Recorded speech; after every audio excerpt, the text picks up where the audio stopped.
धड़ाके के साथ अब कावड़ यात्रा निकल रही है। अब कोई रोक नहीं है। श्री कृष्ण जन्माष्टमी पे कोई रोक नहीं है। रामनवमी की शोभा यात्रा पे रोक नहीं है। दुर्गा पूजा पंडालों पे कोई रोक नहीं है।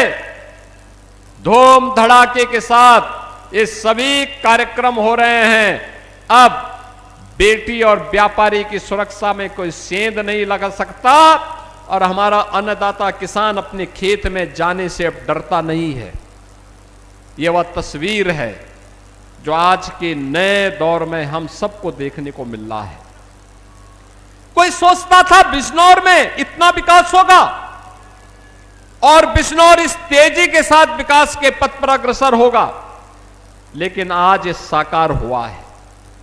उसको साकार रूप देने में हम सफल हुए हैं इसलिए क्योंकि आपने यहां पर उस योग्य जनप्रतिनिधि चुन करके भेजे हैं। आपने भेजे हैं। चंदन चौहान जी को आपने सांसद बनाया। आपने यहां से श्रीमती सुची चौधरी जी को विधायक बनाया। आपने कुंवर सुशांत सिंह को विधायक बनाया। आपने श्री अशोक राणा जी को विधायक बनाया। आपने श्री ओम कुमार को विधायक बनाया। ये लोग केवल विधायक ही नहीं और सांसद ही नहीं, जब बिजनौर में है तो जनता के बीच और बिजनौर के बाहर हैं तो दिल्ली में या लखनऊ में जाकर के बिजनौर के विकास की योजना की पैरोकारी करते हैं। वहां पर एक एक मंत्री के साथ बैठक करते हैं, मेरे साथ बैठक करते हैं और फिर उन योजनाओं को यहां जमीनी धरातल पर उतारने के लिए प्रयास जो करते हैं वह प्रयास आज बिजनौर के अंदर देखने को मिल रहा है। बहनों और भाइयों, महात्मा विदुर की उन स्मृतियों को लेकर के आज बिजनौर मजबूती के साथ आगे बढ़ रहा है और उन्हीं बातों को लेकर के आज मुझे बिजनौर में 1000 करोड़ रुपए की मात्र 2 विधानसभाओं की बात कर रहा हूं। पिछले दिनों में बड़ा पूर्ण आया था और उस समय मैंने बुरहानपुर में सैकड़ों करोड़ की परियोजनाओं का लोकार्पण और शिलान्यास किया था और वहां पर मुझे लगभग 3000 उन पाकिस्तान और बांग्लादेश से विस्थापितों को उनके जमीन के पट्टे उनको उपलब्ध करवाने का भी अवसर प्राप्त हुआ था, जो लोग लगभग 8 दशक से इंतजार कर रहे थे। 8 दशक से जिनके साथ न्याय नहीं हो पाया था। देश का विभाजन कांग्रेस के पाप के कारण हुआ, लेकिन खामियाजा इन सिख बंदों ने भुगता था। इन सिख बंदों ने भुगता था। पंजाब से आने वाले इन बंदों ने भुगता था। बांग्लादेश से आने वाले इन बंदों ने भुगता था। आज भी आप देखते होंगे बांग्लादेश में क्या पाप होता है। वहां पर दलित मारा जाता है, लोगों के मुंह बंद हो जाते हैं, कोई बोलता नहीं। उनके घर जलाए जाते हैं, कोई बोलता नहीं है। योगेंद्र नाथ मंडल के पाप के कारण ये हत्याएं हो रही हैं। बहनों और भाइयों, जब ये देश आजादी की लड़ाई लड़ रहा था, उस समय देश के अंदर 2 ऐसे महापुरुष थे जो उस समय दलितों की आवाज बनकर के देश की आजादी की लड़ाई में अपना योगदान देते थे। एक थे बाबा साहब डॉक्टर भीमराव अंबेडकर और दूसरा नाम था श्री योगेंद्र नाथ मंडल का। बाबा साहब भीमराव अंबेडकर सदैव भारत के अंदर भारत की आजादी के लिए ब्रिटिशर के खिलाफ लगातार मोर्चाबंदी किए थे, लगातार लड़ते रहे। योगेंद्र नाथ मंडल भी इस लड़ाई को मजबूती के साथ आगे बढ़ाते रहे। कांग्रेस ने बाबा साहब भीमराव अंबेडकर को हमेशा अपमानित करने का काम किया, लेकिन जब देश की आजादी नजदीक आई, बाबा साहब भीमराव अंबेडकर मजबूती के साथ देश की आजादी की लड़ाई से जुड़े रहे, लेकिन योगेंद्र नाथ मंडल मुस्लिम लीग के बहकावे में आ गए। यह देश आजाद होता है, बाबा साहब भीमराव अंबेडकर भारत के न्याय और कानून मंत्री बनते हैं। योगेंद्र नाथ मंडल पाकिस्तान चले जाते हैं, वे पाकिस्तान के कानून मंत्री बनते हैं। परिणाम क्या? देश का विभाजन होता है। विभाजन के बाद भी हिंदुओं का कत्लेआम नहीं रुकता है। योगेंद्र नाथ मंडल पाकिस्तान के प्रधानमंत्री से कहते हैं कि ये कत्लेआम रुकना चाहिए, तो वहां के प्रधानमंत्री ने कहा कि हम नहीं रोक सकते, क्योंकि हमने तो इस्लामिक स्टेट के रूप में पाकिस्तान को मान्यता दी है। योगेंद्र नाथ मंडल को अपनी जान बचा करके भाग करके वापस हिंदुस्तान आना पड़ा था। 1950 से लेकर के अगले 15-17 वर्ष वह व्यक्ति गुमनाम जीवन जी करके हमेशा के लिए इतिहास में विलीन हो गया। बाबा साहब भीमराव अंबेडकर, जिन्होंने देश के वंचितों के लिए, दलितों के लिए, पिछड़ों की लड़ाई को लेकर के लड़ाई लड़ते रहे, आज भारत के अंदर, दुनिया के अंदर वंचितों और दलितों के मसीहा के रूप में सारे समाज के लिए पूज्य हो गए। बहनों और भाइयों, ये है दो उन महापुरुषों की लड़ाई। एक ने देश के हित में काम किया था, एक ने देश के विभाजन के लिए कार्य किया था। और मैं ये बात आप सबसे इसलिए कह रहा हूं क्योंकि कुछ लोग फिर से आ गए हैं जो योगेंद्र नाथ मंडल बनना चाहते हैं। नाम बाबा साहब का लेंगे, लेकिन काम योगेंद्र नाथ मंडल का करेंगे। वे काम योगेंद्र नाथ मंडल का काम कर रहे हैं। मैं देखता हूं जब दलितों का उत्पीड़न होता है, उनके मुंह में फेविकोल लग जाता है, और जब जाति के नाम पर हिंदू को लड़ाना होता है, तब वह दलित को जाट के साथ, दलित को ब्राह्मण के साथ, दलित को गुर्जर के साथ, दलित को क्षत्रियों के साथ, दलित को वैश्यों के साथ लड़ा करके सामाजिक ताने बाने को छिन्न भिन्न करने का पाप कर रहे हैं। बहनों और भाइयों, हम सबको इस प्रकार की उस दुष्प्रवृत्ति से जो देश को विभाजित कर रही है, कमजोर कर रही है, उसे सतर्क और सावधान होना होगा। ये लोग सामाजिक ताने बाने को छिन्न भिन्न करना चाहते हैं, इनका विकास का कोई एजेंडा नहीं, समाज को बहकाने का काम कर रहे हैं। अराजकता और गुंडागिर्दी के बल पर गरीबों की आवाज को दबाना चाहते हैं। यह स्वीकार्य नहीं होना चाहिए, हरगिज नहीं। मैं आपको आश्वस्त करने के लिए आया हूं। आपने डबल इंजन सरकार के कार्य को पिछले 10 वर्ष के अंदर देखा है। आपने देखा होगा, पहली बार हुआ है, पहली बार हो रहा है। विकास और समृद्धि का लाभ कैसे मिलता है? ये डबल इंजन की भाजपा की सरकार ने आने के तत्काल बाद सबसे पहले काम किया था अन्नदाता किसानों की कर्ज माफी का कार्यक्रम, कृषक दुर्घटना बीमा योजना। आपने देखा होगा, आपदा के कारण किसान हो या बटाईदार या उसके परिवार का कोई सदस्य आपदा का शिकार होता है, तो सरकार उसके लिए धनराशि उपलब्ध करवाती है। 5 लाख रुपए की सहायता उस परिवार को देती है। अभी मंच पर मैंने कुछ परिवारों को दिया है। गरीब कोई भी हो, दलित है, वंचित है, अति पिछड़ी जाति का व्यक्ति है, आवास नहीं है, सरकार उसको प्रधानमंत्री आवास योजना या मुख्यमंत्री आवास योजना में आच्छादित करके उसको सिर ढकने के लिए आवास उपलब्ध करवाती है। बहनों और भाइयों, भेदभाव कोई नहीं, हर गरीब को फ्री में राशन की सुविधा। मुझे आश्चर्य होता है, कभी कांग्रेस के एक राज्य में एक प्रधानमंत्री ये कहने के लिए मजबूर हुए थे कि मैं 85 रुपया भेजता हूं, लेकिन जमीन में 15 रुपया पहुंचता है।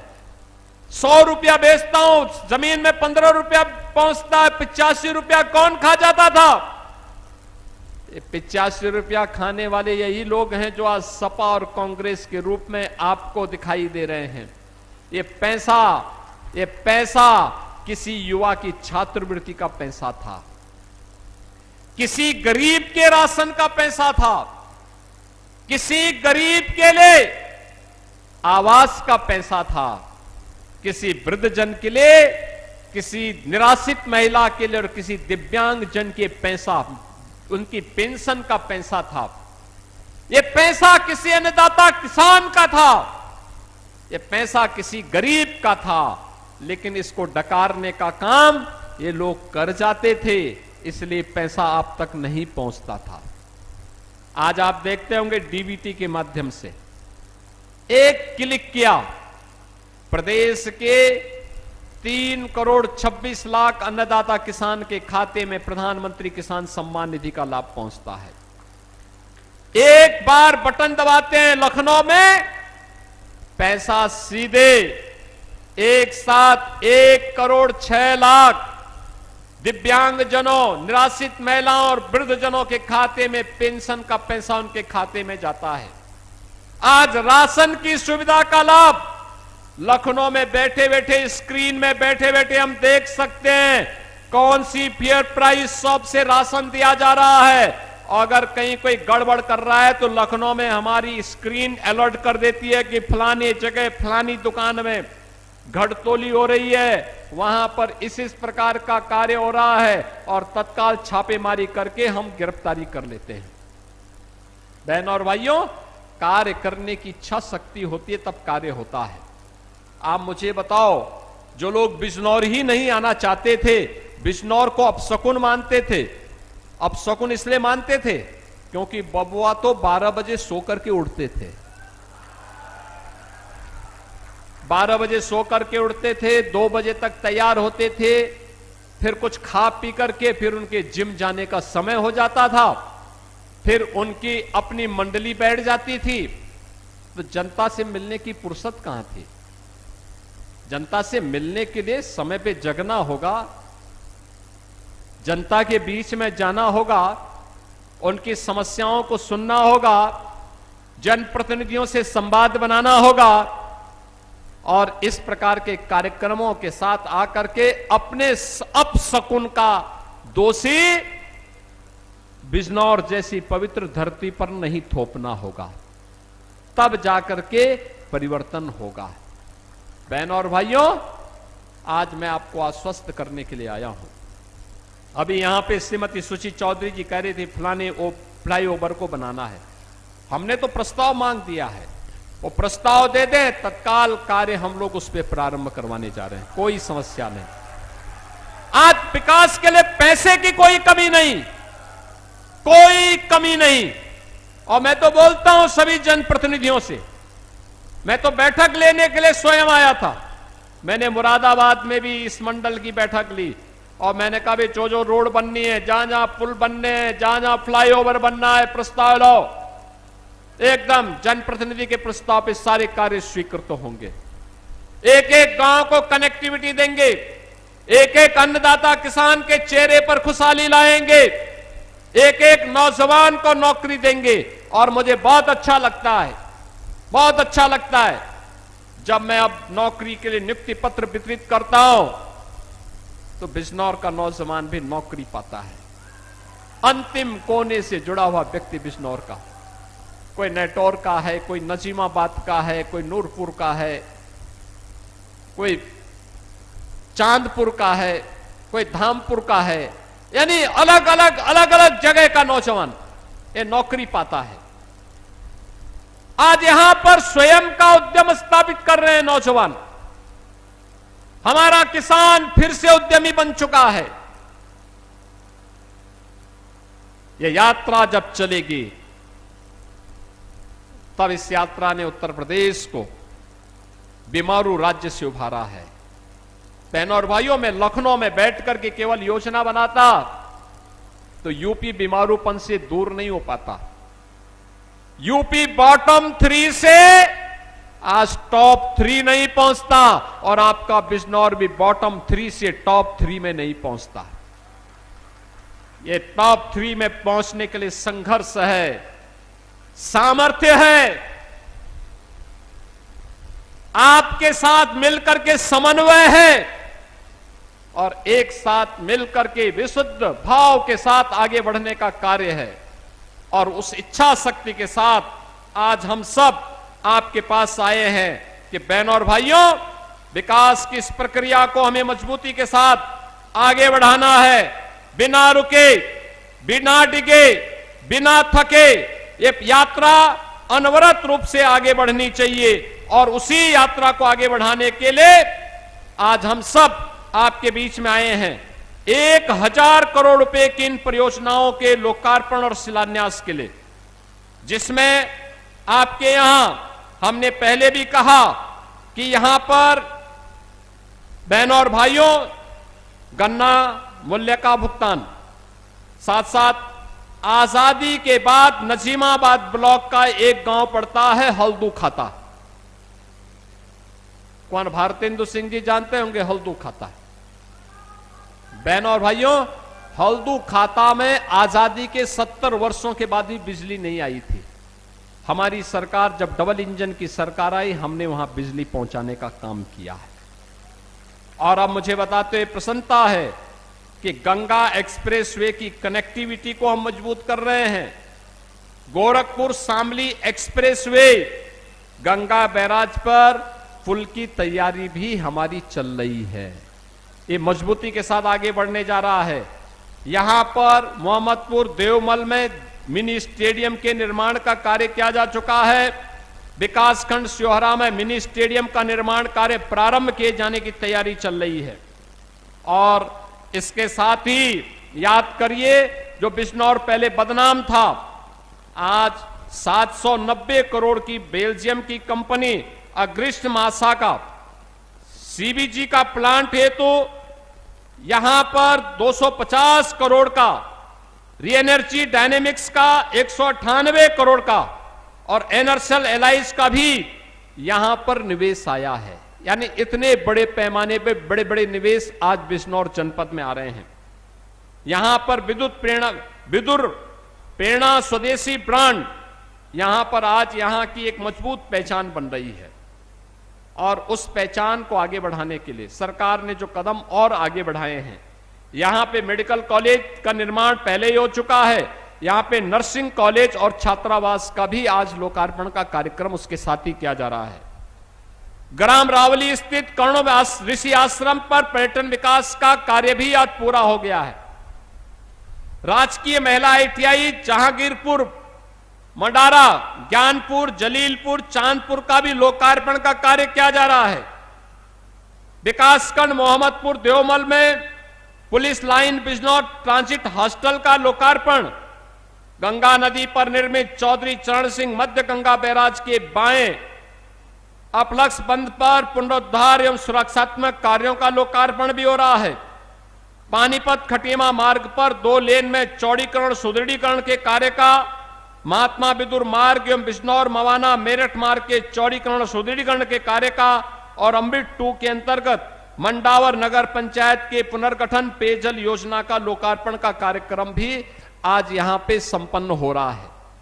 बहनों और भाइयों, इसके साथ ही बिजनौर नूरपुर छजेलट मार्ग पर इसके सुदृढ़ीकरण के कार्य का शिलान्यास, धर्मार्थ योजना अंतर्गत बदायूं बिलसी इस्लाम नगर भोजी संभल हसनपुर गजरोला मार्ग पर चौड़ीकरण सुदृढ़ीकरण कार्य का शिलान्यास, रावली मंडावर मासी गोपालपुर सिहोरा नजीमाबाद मार्ग के चौड़ीकरण सुदृढ़ीकरण कार्य का शिलान्यास, विदुर कुटी के समेकित पर्यटन विकास के कार्य का शिलान्यास के साथ ही यहां पर तमाम अन्य विकास की परियोजनाओं को आगे बढ़ाने का कार्य किया जा रहा है।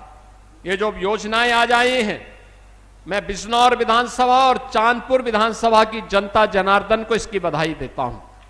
लाभ तो पूरा बिजनौर लेगा, लेकिन अन्य विधानसभाओं में भी हमारे कार्यक्रम लगेंगे, उनमें भी हम लोग आने वाले हैं। मैं इसके लिए पूरे बिजनौर वासियों को बधाई देता हूं और आश्वस्त करता हूं कि सरकार का जो मंत्र है चरेवेती चरेवेती का, बिना रुके, बिना डिगे, बिना थके, बिना झुके, जनता जनार्दन की आवाज को सर्वोपरि रखते हुए आपकी सुरक्षा, आपके लिए सुशासन और आपकी समृद्धि के लिए यह डबल इंजन की सरकार निरंतर कार्य करेगी। इस विश्वास के साथ आप सभी को मैं इन सभी परियोजनाओं की हृदय से बधाई और शुभकामनाएं देते हुए अपनी वाणी को देता हूं विराम। आप सब मेरे साथ बोलेंगे जय जय श्री राम। बहुत बहुत धन्यवाद। जन